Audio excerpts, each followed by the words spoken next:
ಈ ಸಂದರ್ಶನದಲ್ಲಿ ನಮ್ಮ ಜೊತೆ ಶಿರ್ಸಿ ಕ್ಷೇತ್ರದ ಇಟ್ಗೋಳಿ ಗ್ರಾಮ ಪಂಚಾಯತಿ ಸದಸ್ಯರಾದಂತಹ ಶ್ರೀಮತಿ ರುದ್ರವ್ವ ಫಕೀರಪ್ಪ ಬಾಲೇಕರ್ ಅವರು ನಮ್ಮ ಉಪಸ್ಥಿತಿಯಲ್ಲಿದ್ದಾರೆ.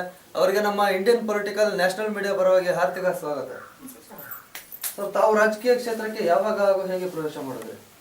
ಸರ್, ಅದು ನಾವಾಗಿ ಸೇರಿದಲ್ಲ, ಅದು ಅವರ MR ನಾಯಕರವರು ಒತ್ತಾಯದಿಂದ ಸೇರಿದಂಗೆ ಸರ್. ಅದು ರಾಜಕೀಯಕ್ಕೆ ನಾವು ಅದ್ರ ಬಗ್ಗೆ ಇಂಟ್ರೆಸ್ಟಿಂಗ್ ಇಲ್ಲ ಇತ್ತು. ಅವ್ರು ಅಂದ್ರೆ SC/ST ಯಾರು ಇಲ್ಲಿಗೋಸ್ಕರವಾಗಿ ಅದನ್ನ ಅವ್ರು ಆಯ್ಕೆ ಮಾಡಿದ್ರು. ರಾಜಕೀಯ ಕ್ಷೇತ್ರಕ್ಕೆ ಪ್ರವೇಶ ಮಾಡೋ ಮೊದಲು ಜನಪರ ಹೋರಾಟ ಏನಾದ್ರು ಮಾಡಿದಿರಾ?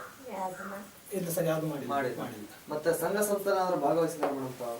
ಸಂಘಕ್ಕೂ ಭಾಗವಹಿಸಿ ಅಂದ್ರೆ ಯಾವ ಸಂಘ ಸಂಸ್ಥೆಯಲ್ಲಿ ಇದ್ರಿ? ಸ್ವಸಹಾಯ ಸಂಘದಲ್ಲಿ ಇದೆ. ಸ್ವಸಹಾಯ ಸಂಘ, ಧರ್ಮಸ್ಥಳ ಸಂಘ ಎರಡರಲ್ಲಿ ಇದ್ದಾರೆ. ನಿಮಗೊಂದು ರಾಜಕೀಯ ಕ್ಷೇತ್ರಕ್ಕೆ ಆದರ್ಶ ವ್ಯಕ್ತಿ ಯಾರು ಮೇಡಮ್? ಏನಕ್ಕೆ ಅವರು ಆದರ್ಶವನ್ನು ತಗೊಳ್ತಾ ಇದ್ದಾರೆ ಸರ್? ಅವ್ರಂದ್ರೆ ಎಲ್ಲ ಬಡವ್ರ ಬಗ್ಗೆ ಸ್ವಲ್ಪ ಹೋರಾಡ್ತಾರೆ ಸರ್. ಅವರು ಸಾಹುಕಾರ ಮಂದಿ ಅಲ್ಲ, ಬಡವರೇ ಅವರು. ಅದಕ್ಕೆ ಬಡವ್ರ ಬಗ್ಗೆ ಕೆಲಸ ಮಾಡೋದೆಲ್ಲ ನಿಷ್ಠಾವಂತ ಮಾಡ್ತಾರೆ ಸರ್.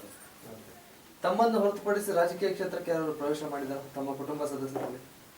ಇಲ್ಲ ಸರ್, ನಮ್ಮ ಇದರಲ್ಲಿ ತಾವೇ ಮುಂದೆ ಮಾಡಿ ಸರ್. ಓಕೆ. ರಾಜಕೀಯ ಕ್ಷೇತ್ರಕ್ಕೆ ಪ್ರವೇಶ ಮಾಡಿದ ನಂತರ ಇಲ್ಲಿಯವರೆಗೆ ಗ್ರಾಮ ಪಂಚಾಯತಿ ಸದಸ್ಯರಾಗಿ ಏನೆಲ್ಲ ಕೆಲಸ ಕಾರ್ಯಗಳು ಮಾಡಿದ್ರ ತಮ್ಮ ವಾರ್ಡಲ್ಲಿ? ಸರ್, ನಮ್ಮ ವಾರ್ಡಲ್ಲಿ ಮಾಡಿದಂದ್ರೆ ನೀರಿನ ಯೋಜನೆ ಮಾಡಿದ್ದಾರೆ ಸರ್. ದಾರಿ ಒಂದು ಮಾಡಿದ್ದಾರೆ. ಮತ್ತು ಬಾಕಿದು ಈ ಸಣ್ಣ ಪುಟ್ಟ ಬ್ರಿಡ್ಜು ಅದೆಲ್ಲ ಮಾಡಿದ್ದಾರೆ ಸರ್. ಮತ್ತೆ ಸ್ವಚ್ಛತೆ ಬಗ್ಗೆ ಯಾವ ತರ ಕ್ರಮ ವಹಿಸ್ಕೊಂಡಿದ್ದಾರೆ ತಮ್ಮ? ಸ್ವಚ್ಛತೆ ಬಗ್ಗೆ ಸರ್ ಬಾಕಿದು ಅದು ಕ್ರಮ ಇನ್ನು ವಹಿಸ್ಕೊಂಡಿಲ್ಲ, ಇನ್ಮೇಲೆ ಮಾಡ್ಬೇಕು. ಮತ್ತೆ ಶಿಕ್ಷಣದ ಬಗ್ಗೆ ಯಾವ ತರ ಪ್ರೋತ್ಸಾಹ ನೀಡ್ತಾ ಇದ್ದಾರೆ? ಸರ್, ಅದ್ರ ಬಗ್ಗೆ ನಮ್ಗೆ ಗೊತ್ತಿಲ್ಲ. ಇಷ್ಟು ಕಾಲಾವಧಿ ಇಷ್ಟೆಲ್ಲ ಕೆಲಸ ಕಾರ್ಯಗಳು ಮಾಡಿದಿರ, ಒಂದು ನೀರಿನ ಯೋಜನೆ ಆಗಲಿ ಇಷ್ಟೆಲ್ಲ ಮಾಡಿದಿರಾ? ಮತ್ತೆ ಮುಂದಿನ ಕಾಲಾವಧಿಯಲ್ಲಿ ಏನೆಲ್ಲ ಮಾಡಬೇಕು ಅಂತ ಯೋಜನೆ ಹಾಕೊಂಡಿದ್ದೀರಾ ಸರ್? ಏನೆಲ್ಲ ಅವಶ್ಯಕತೆ ಇದೆ ವಾರ್ಡಿಗೆ ಅಂತೇಳಿ ಯೋಜನೆ ಹಾಕೊಂಡಿದ್ದೀರಾ? ವಾರ್ಡಿ ಸರ್ ಮುಂದಿನ ಆಲೋಚನೆ ಸುಮಾರು ಇದೆ ಸರ್. ಅದು ಮಾಡ್ಬೇಕಲ್ಲ.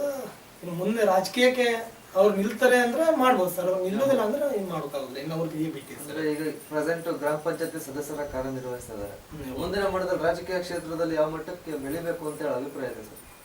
ಸರ್, ಅದು ರಾಜಕೀಯ ಸಾಕು ಅಂತ ಕೈ ಮುಗಿಬೇಕಾಗಿದೆ ಸರ್. ಅದ್ರಲ್ಲಿ ನಮಗೆಲ್ಲ ಆಗುದಿಲ್ಲ ಸರ್. ಅದ್ರ ಬಗ್ಗೆ ರಾಜಕೀಯಕ್ಕೆ ಇನ್ನು ಇಳಿಬೇಕಂತ ಸ್ವಲ್ಪ ಕಲ್ತಾರು ಇದ್ರೆ ಸರಿ, ಚೆನ್ನಾಗಿದೆ ಸರ್.